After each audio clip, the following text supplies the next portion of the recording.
Assalamualaikum warahmatullahi wabarakatuh. Perkenalkan, saya Dr. Dian Komaladewi, spesialis radiologi, subspesialis radiologi intervensi konsultan.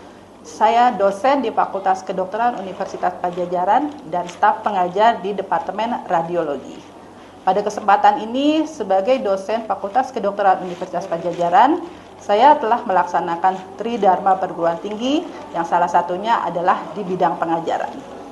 Adapun mata kuliah yang saya ampuh di Fakultas Kedokteran Universitas Padjadjaran adalah radiologi, di mana mata kuliah ini berada di bawah naungan Fakultas Kedokteran Universitas Padjadjaran. Materi kuliah yang saya berikan kepada mahasiswa adalah tentang imaging of genitourinary system. Berikut adalah video pengajaran yang saya sampaikan kepada mahasiswa. Selamat menyaksikan. Selamat pagi. Assalamualaikum warahmatullahi wabarakatuh. Waalaikumsalam warahmatullahi wabarakatuh. Pada kesempatan ini saya akan sedikit berbagi tentang imaging of genitourinary system. Karena ini melalui topik ini diharapkan para mahasiswa sekalian bisa memiliki sikap percaya diri, sikap profesional dalam menghadapi kasus-kasus yang terdapat di sistem tractus urinaris. Kemudian mengetahui modalitas radiologi yang digunakan, mengetahui anatomi, dan mampu menentukan lokasi apabila ada kelainan seperti batu. Online, kita akan belajar anatomi, modalitas, dan prosedur. Nah, dan ya anatomi. Karena ini adalah sistem tractus urinarius. Mungkin bisa disebutkan ada apa saja anatomi dari sistem tractus urinarius? Yang pertama, ginjal, ureter, kemudian skalinaria dan ureter. Oke. Nanti satu-satu akan kita bahas. Nah, ini adalah yang termasuk dalam sistem tractus urinarius: ginjal, ureter, bladder, dan ureter. Nah, ini adalah anatomi dari ginjal. Pasti sudah belajar ya, sudah tahu ya sebagian. Ya, kita tahu ginjal bentuknya seperti kacang dengan panjang kurang lebih 11 cm atau kurang lebih 3,5 dari besar dari korpus vertebra. Kemudian lebarnya kurang lebih 5 sampai 8 cm dan ketebalannya kurang lebih 3 cm. Letak di retroperitoneal antara torakal 12 sampai lumbar 3. Yang ginjal kanan letaknya lebih rendah dari ginjal kiri. Ada yang tahu kenapa? Karena posisi anatomi ada hepar ya di atasnya, jadi dia posisinya lebih rendah dari ginjal sebelah kiri. Nah, kemudian selanjutnya adalah anatomi dari ureter. Ureter diameternya lebih kurang 1 mm sampai 1 cm dengan panjang kurang lebih 25 sampai 30 cm. Sama ya, letaknya di retroperitoneal. Ini ada beberapa penyempitan pada ureter yang normal. Apabila kita menemukan penyempitan di daerah-daerah ini, jangan kita pikirkan itu adalah suatu kelainan, tapi ini adalah variasi normal. Nah, ini selanjutnya anatomi dari bladder. Bladder adalah untuk fungsinya untuk menampung urin, terletak di posterior superior dari pubis ya, dari tulang pubis. Kapasitasnya pada dewasa kurang lebih 350 sampai 500 cc. Pada anak-anak ada rumusnya nih, umur dalam tahun ditambah 2 dikali 30 cc. Ini selanjutnya adalah anatomi dari uretra. Uretra pada laki-laki panjangnya kurang lebih 17,5 sampai 20 cm. Pada wanita kurang lebih 4 cm. Ini pada laki-laki kita harus hafal parts apa saja yang ada pada uretra ini. Tujuannya adalah apabila ada trauma atau ada kelainan, kita dapat menyebutkan lebih spesifik lokasinya di mana. Nah, ini adalah anatomi dari uretra. Selanjutnya, selain sistem tractus urinarius, kita juga belajar tentang genital atau reproduksi. Nah, termasuk dalam sistem genital reproduksi dari laki-laki ada testis, epididymis, vas deferens, ejakulasi, kemudian ada prostat, dan selanjutnya.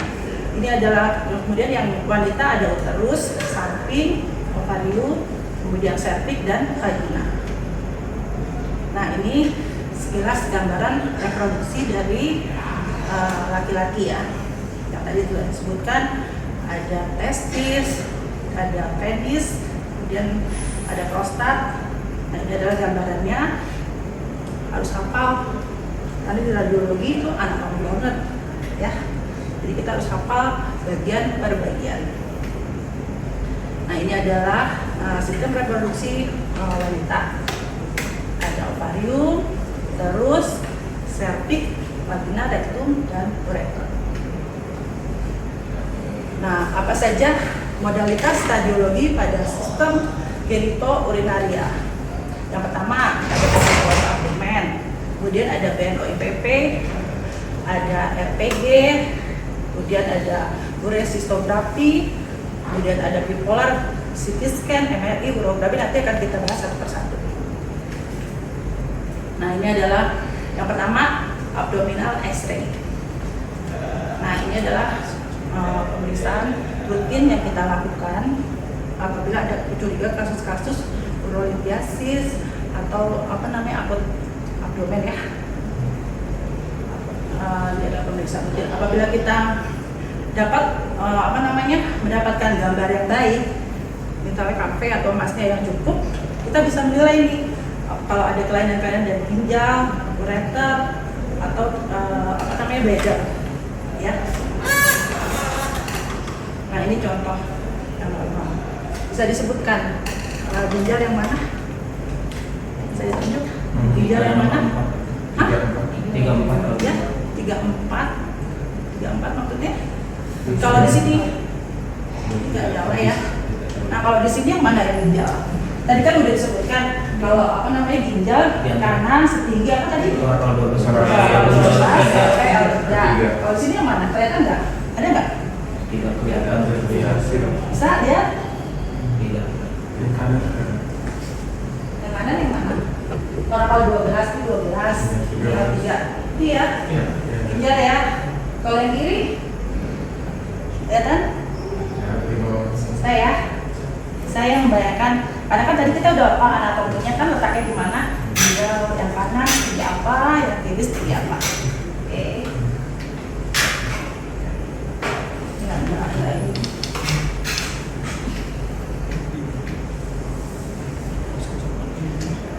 Nah, kalau ini bisa lihat kelainannya seperti apa? Bisa disebutkan ginjalnya batasnya yang mana? Ini kan ada, bisa kan kalau menilai lumbal yang mana, torakal yang mana. Ini ginjal yang mana sampai mana batasnya? Bisa dilihat. Kanan. L3 itu kan yang normal. Yang normal L3. Kalau ini kan kelihatannya enggak lebih ya dari L3 yang kanan ya. Nah, sampai L5. Jadi dari sini kita bisa menilai kelainannya apa kira-kira. Nah, bisa ya, ada pembesaran dari ginjal, bisa hidronefrosis atau ada massa ya.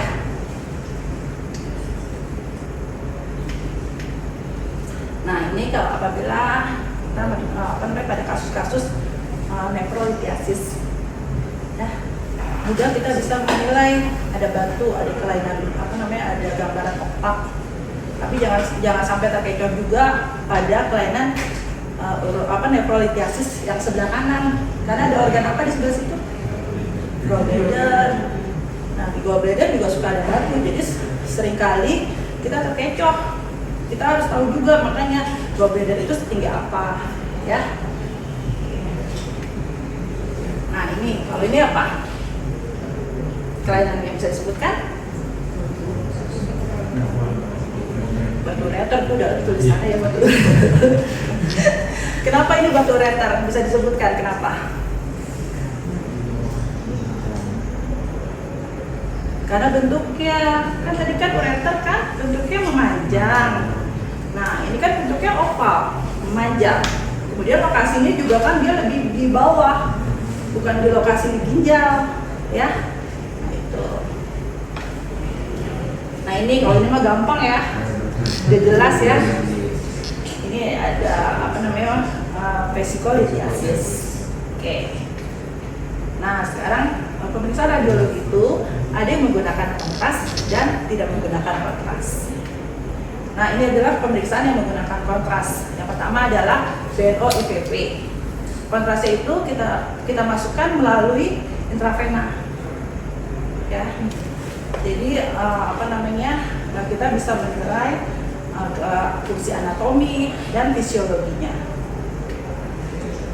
Nah ini persiapannya 2 hari sebelum pemeriksaan pasien dianjurkan untuk makan bubur kecap ya. Kemudian 8 jam sebelum pemeriksaan pasien puasa. Ini adalah indikasinya. Bisa dibaca ada urologiasis, ada infeksi, ada trauma, atau ada massa. Kemudian kontraindikasi. Nah, kita jangan lupa menganamnesa pasien. Ada riwayat alergika, ada riwayat penyakit sebelumnya, ya. Nah, ini adalah prosedur pemeriksaan dari BNO-IPP. Pertama, tetap kita lakukan pemeriksaan fotoporos abdomen untuk kita nilai dulu. Perlu nggak kita lakukan fiksasi menggunakan bola? Apabila ada kayak udah kelihatan ada batu, kita nggak perlu lagi. Takutnya kan kalau kita tukar lagi nanti malah jadi ruptur. Ya, ini adalah prosedur pemeriksaannya. Kontrasnya dimasukkan intravena, kemudian kita foto serial dari menit 1 sampai ke 60. Ya, ini adalah menit 1 sampai ke 3 ada Pasternak program, kemudian kelima ada expectory, ke-15, 30 sampai pasien disuruh buang air kecil. Nanti kita lihat gambarnya. Ini adalah kontraindikasi, bisa dibaca. Nah ini adalah pemeriksaan normal dari BNO-IPP. Tadi ada Pasternak program 1 sampai 3 menit. Yang di tengah ini ekskretori, kita sudah bisa menilai sistem pervokalisasnya, ureternya. Kemudian pada menit ke-30 kita bisa melihat full blast, ya, kita nilai di mana dindingnya ada filling defect atau filling APK. Kemudian pasien kita lakukan suruh mixi, baru kita foto lagi. Oke. Ini normal ya. Nah, ini bisa dilihat kelainannya di mana? Ada tahu? Ginjal yang mana? Yang kiri kenapa? Ya, yang kiri tidak tervisualisasi ginjalnya ya. Biasanya pada kasus-kasus apa? Bisa agentesis, kemudian gagal ginjal juga bisa. Ya, jadi kontras tidak masuk ke sini ke ke sistem pervokalisasnya, ya. Jadi bisa ya menilai ya, dari foto BNO-IPP ini ya kelainan-kelainan. Nah selanjutnya adalah selain yang ginjal kiri ada kelainan apa lagi?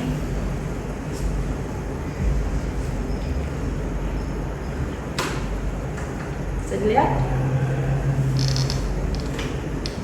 Kan kita nunggu sampai belasnya penuh ya. Ini belasnya penuh nggak? Nggak penuh ya. Nah kita tahu nggak dari sini ada apa kira-kira?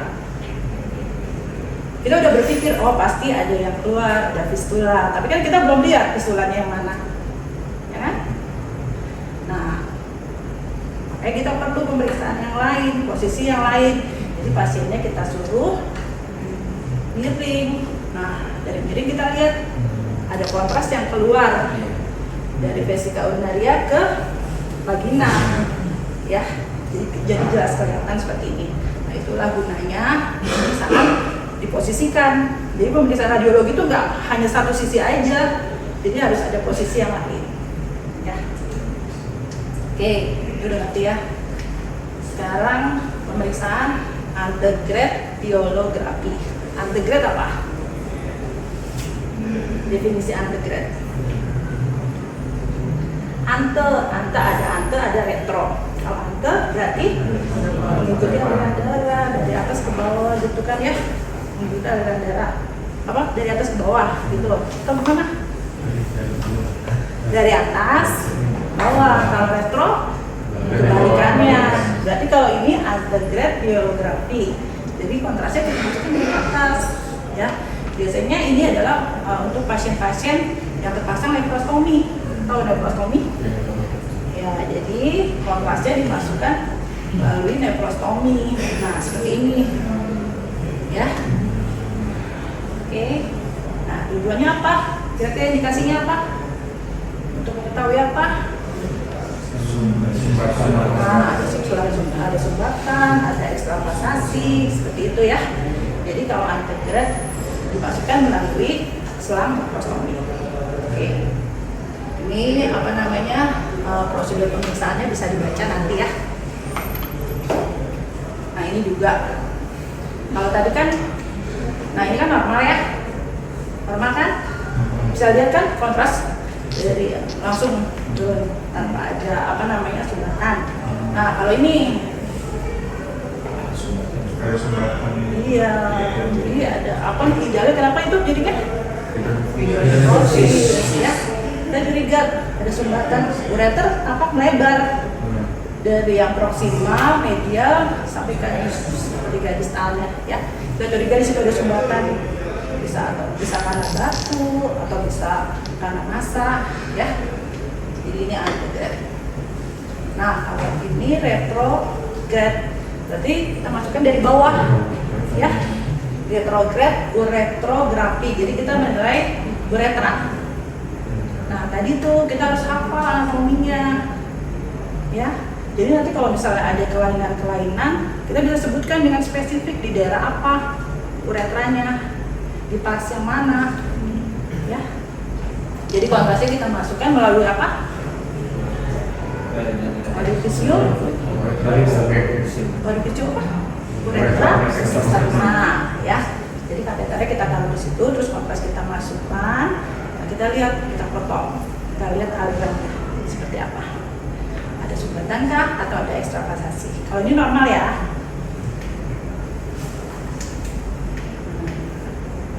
Ini indikasinya bisa dibaca nanti. Nah ini pada kasus stenosis ya. Jadi kontras masuk, kemudian di bagian membranacea, pas membranacea tampak menyempit ya. Jadi kita curiga ada stenosis di daerah membranacea. Nah ini kalau ini apa? Ruptur ada bacaannya soalnya ya.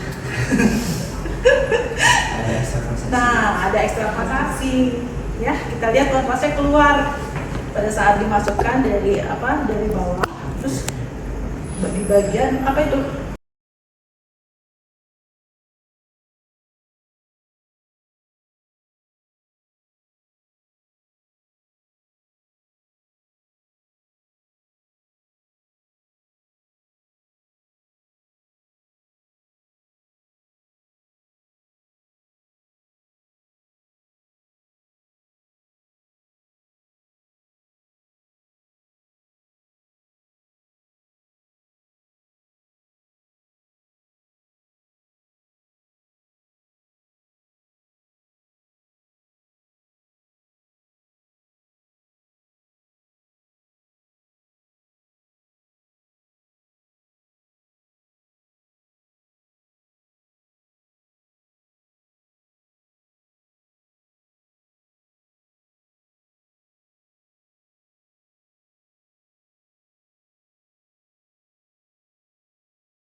direkam